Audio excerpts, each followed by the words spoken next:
বাংলাদেশ বিমান ঢাকা এবং করাচি একটি সরাসরি ফ্লাইটের ব্যবস্থা করেছে। এটা একটা ভালো দিক, কারণ হচ্ছে যে আশেপাশের সব দেশের সাথেই বাংলাদেশের ফ্লাইট থাকা উচিত, কারণ বাংলাদেশের মানুষের স্বার্থেই দরকার। শুধু করাচি কেন, আমাদের মালদ্বীপে অনেক পর্যটক যায়, নেপালে অনেক পর্যটক যায়, নেপালের সাথে অবশ্য বাংলাদেশের সরাসরি ফ্লাইট রয়েছে। আহ, আশেপাশের দেশের সাথে ফ্লাইট থাকাটা খুবই স্বাভাবিক। তবে এটা সংবাদ হয়েছে এই জন্য যে গত বিগত শেখ হাসিনা সরকার পাকিস্তানকে আসলে একটা শত্রু রাষ্ট্র ভাবতেন, এই কারণে ওদের সাথে যোগাযোগ করেন নাই। কিন্তু শত্রু মিত্র যাই হোক, আপনাকে অ্যাক্সেস বাড়াতে হবে দেশের স্বার্থে। এবং ভারতের সাথেও আমাদের বিমান যোগাযোগ বৃদ্ধি করা উচিত। ঢাকা টু বোম্বে, ঢাকা টু দিল্লি হতেই পারে, এবং কি ঢাকা টু গুয়াহাটি, ঢাকা টু ক্যালকাটা তো আছেই। এরকম বিমানের রুট বাড়ানো দরকার। কেন বাড়ানো দরকার? কারণ হচ্ছে, এক, পর্যটন শিল্পের উন্নয়নের বিমান যোগাযোগের কোনো বিকল্প নাই। আর দ্বিতীয়ত হচ্ছে, কেউ না কেউ এই গ্যাপটা পূরণ করছে।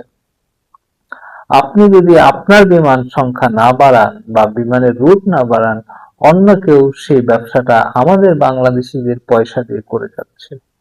আপনি চিন্তা করেন যে সৌদি আরবে বা মিডল ইস্টের দেশগুলোতে কি পরিমাণ শ্রমিক থাকে, সেখানে বাংলাদেশ বিমানের অবস্থা কোথায়? আমি অবাক হই যখন দেখি যে আমরা যখন আমেরিকাতে যাই, বাংলাদেশের শত শত মানুষ বিমানে যাচ্ছে, আবার কিন্তু বিদেশি ফ্লাইট। এটা কেন হচ্ছে? এটা নিয়ে এখনই কাজ করার সময়। এই যে আপনারা খবর করছেন বা আমরা খবর করছি যে ঢাকা থেকে করাচি সরাসরি ফ্লাইট যাবে, আমাদের এই মার্কেটিং এর জন্য বিভিন্ন কৌশল নিতে হবে। যেমন ধরেন যে, কেন বাংলাদেশের মানুষ করাচিতে যাবে, করাচির মানুষ কেন ঢাকায় আসবে, কিছু কিছু ইভেন্ট তৈরি করতে হবে, কিছু কিছু পর্যটনের কিছু কিছু সংস্থাকে খুব অ্যাক্টিভ করতে হবে, যাতে টিকিট বিক্রি হয়। এখানে পর্যটন কর্পোরেশন এবং বিমান জয়েন্টলি কাজ করতে হবে। সাপোজ একটা উদাহরণ দেই, কেউ যদি সাপোজ করাচিতে বেড়াতে যায়, করাচি থেকে সে যদি আরেকটা দেশে যায়, সাপোজ সেন্ট্রাল এশিয়ার অনেক দেশ আছে, আফগানিস্তান আছে, আশেপাশের আরো দেশ আছে, তাহলে কি হবে? দুই দেশের ট্যুর অপারেটরদের মধ্যে একটা যোগাযোগ থাকতে হবে। এবং যারা এই যে বিভিন্ন দেশে পর্যটক আনা নেওয়া করে, তাদের মধ্যে একটা নেটওয়ার্ক থাকতে হবে, তাহলে বিমানের ব্যবসা হবে। যে সমস্ত রুটে বাংলাদেশ বিমান চলাচল করছে, সেই সমস্ত রুটে কিন্তু বিদেশিরাও ব্যবসা করছে। আপনার দেশের স্বার্থ যদি রক্ষা করতে হয়, তাহলে বিভিন্ন রুটে বাংলাদেশের বিমান বাড়াতে হবে। কারণ বাংলাদেশ ছোট একটা দেশ হলেও বাজার অনেক বড়, প্যাসেঞ্জার অনেক বেশি। বাংলাদেশে প্রায় 1 কোটি লোক দেশের বাইরে থাকে, চিন্তা করা যায়। কেউ কেউ বলেন 1.5 কোটি মানুষ। যদি ধরেই নেই 1 কোটি মানুষ দেশের বাইরে থাকে, তাহলে যোগাযোগটা, বিমানবন্দর, বিমানবন্দরের পরিবেশ, বিমানের সংখ্যা কত বাড়ানো দরকার। যদিও আপনার নিজস্ব বিমান নাও থাকে, কোনো একটা বিদেশি বিমানের সাথে আপনাকে শেয়ারে আসতে হবে, যাতে বেশিরভাগ অর্থ বিদেশিরা না নিয়ে যেতে পারে। আপনাকে জয়েন্ট ভেঞ্চারে আনতে কাজ করতে হবে। এই বিষয়গুলো এখনই চিন্তা করতে হবে, কারণ বাংলাদেশ বিমান সব সময় লস দেখায়, সব সময় দেখে তাদের ক্ষতি হচ্ছে, ক্ষতি হচ্ছে। কেন? কারণ হচ্ছে যে বিমানের একটা পার্টস কিনতে, বিমানের মেনটেনেন্স, এখানে অনেক সিস্টেম লস আছে। এই সিস্টেম লস গুলা নোটিস করতে হবে। কারণ হচ্ছে যে গতানুগতিক যে ইঞ্জিনিয়ারিং, যে তদারকি, গতানুগতিক যে এয়ারপোর্ট ম্যানেজমেন্ট, এটাকে যদি পরিবর্তন না করা হয়, তাহলে লস হবে।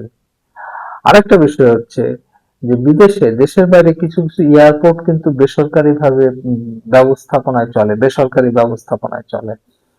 আপনি যদি মনে করেন যে চিটাগং বা ঢাকার একটা, অথবা সিলেটের, ঢাকায় আরেকটা হতে পারে, অবশ্য আমাদের দেশে জায়গা কম, জায়গার অভাব, জমি নষ্ট করে বিমানবন্দর তৈরি করা ঠিক না, এই কারণে আমি ঢাকার আশেপাশে আর বলছি না। ধরেন সিলেট, সিলেট এয়ারপোর্টটাকে যদি বেসরকারি ম্যানেজমেন্টে দেওয়া হয়, তাহলে অনেক বেশি সাশ্রয় হবে। কারণ হলো, এটা আমার প্রস্তাব, কারণ হলো সরকারি ম্যানেজমেন্ট সবসময় লস হয়। কারণ যারা সরকারি কাজ করে তারা বেতন নেয়, অতটা নিজেদের মধ্যে থাকে না, দায়বদ্ধতা থাকে না। তারা মনে করে সরকারি চাকরি আমার তো আছেই, যাবে না। এই কারণে কোনো একটা বেসরকারি কোম্পানিকে দিয়ে যদি একটা এয়ারপোর্ট ম্যানেজমেন্ট করা হয়, তাহলে দেখবেন যে অনেক উন্নতি হচ্ছে।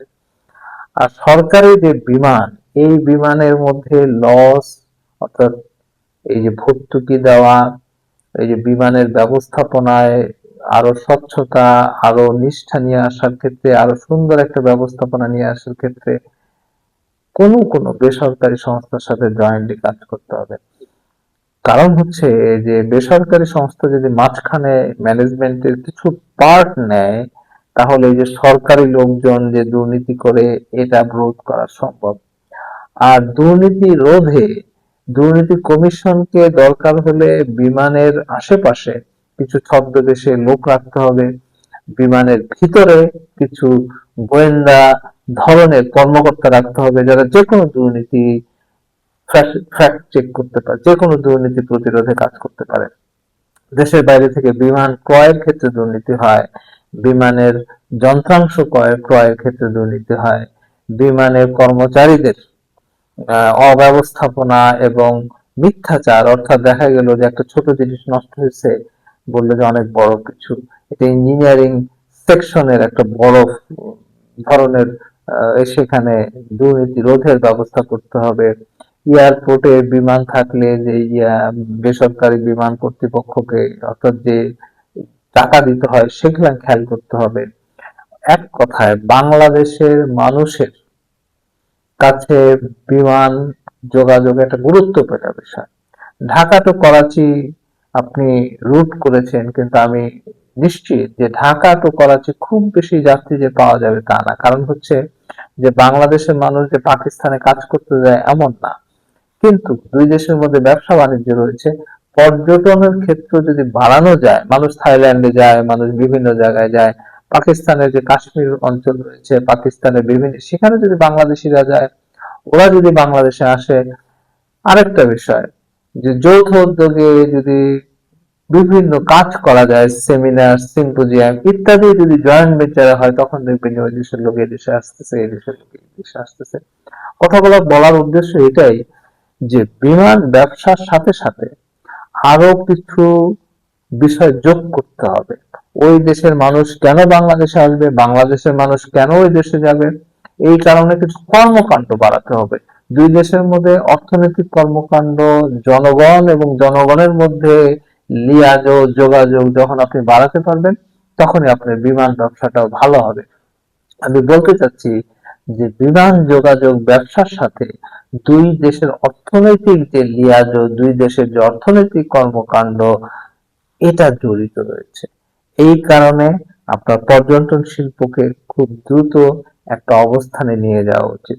আর বাংলাদেশের পর্যটনের জন্য বিদেশিরা কেন আসবে না বলেন? বাংলাদেশে যে নদী রয়েছে, বাংলাদেশে যে সবুজ শ্যামল গ্রাম রয়েছে, এগুলোতে মানুষ যাতে আসে, তার জন্য বিভিন্ন ধরনের পর্যটনের ব্যবস্থা করতে হবে। শুধুমাত্র এর যে বিচ বা সমুদ্র তট, এটা নিয়ে কাজ করলে হবে না।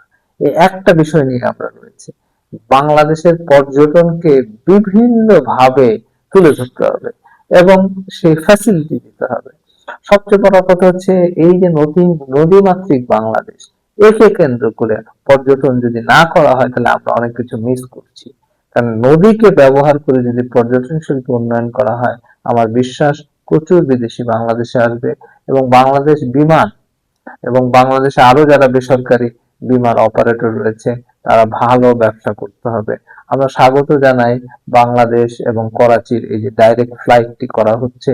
এরকম আশেপাশের দেশ, বিভিন্ন জায়গায় সরাসরি ফ্লাইট আমাদের দরকার, এবং আমাদের অর্থনৈতিক কর্মকাণ্ড দরকার বিদেশের সাথে, এবং জনগণ টু জনগণ একটা মৈত্রী, ভ্রাতৃত্ব ইত্যাদি দরকার। যদিও সাময়িকভাবে ভারতের সাথে আমাদের সম্পর্কটা খারাপ যাচ্ছে, আমরা আশা করব যে ভারতের বিভিন্ন শহরে আমাদের বিমান যাবে, তাদের বিমান আসবে, আমাদের পারস্পরিক সম্মানের ভিত্তিতে প্রতিবেশী সব দেশের সাথে আমাদের একটা ভালো সম্পর্ক থাকবে। এটা আমরা আশা করতেই পারি, এবং সেই উদ্দেশ্যে আমাদের দুই দেশ কাজ করবে। বিশেষ করে ভারতের সাথে এখন যে অবস্থা যাচ্ছে, আমরা আশা করি যখন নির্বাচিত সরকার হবে তখন তাদের মধ্যে এই সমস্যার সমাধান হয়ে যাবে। ইদানিং ভিসা বন্ধ করে দেওয়া হয়েছে দুই দেশের, এই যে সম্পর্কের অবনতি, এই অবনতি থাকাটা দুই দেশের জন্যই ভালো নয়। আমরা জানি যে বিগত স্বৈরাচারী সরকার বা শেখ হাসিনা সরকার যে একচেটিয়া ভাবে ভারতের তাবেদারি করেছেন, এটা ভারতের জন্য ভালো না। ভারতকেও বুঝতে হবে যে বাংলাদেশের মানুষ কি চায়, সেটার সাথে সামঞ্জস্য রেখে আপনাকে দুই দেশে একটা স্ট্যান্ডার্ড মেনটেন করে চলতে হবে। আমাদের মিডিয়াকে এই ব্যাপারে এগিয়ে আসতে হবে, ভারতের সরকার এবং জনগণকে বুঝাতে হবে যে আপনারা একটা দলের প্রতি যে আপনারা অনুরক্ত বা আপনারা মনে করেন যে সেই দলটাই আপনাদের সাথে ভালো সম্পর্ক রাখতে হবে, এই ধারণাটা ভুল। এটি প্রমাণ করতে হবে, দুই দেশের মিডিয়াকেও এই ব্যাপারে কাজ করতে হবে একসাথে, এর বিকল্প নাই। কারণ কোনো প্রতিবেশীর সাথে আমরা সম্পর্ক খারাপ চাই না। সম্মানের ভিত্তিতে এবং সমতার ভিত্তিতে অবশ্যই আমরা সবার সাথে সম্পর্ক রাখতে পারি, এটা রাখাটাই স্বাভাবিক।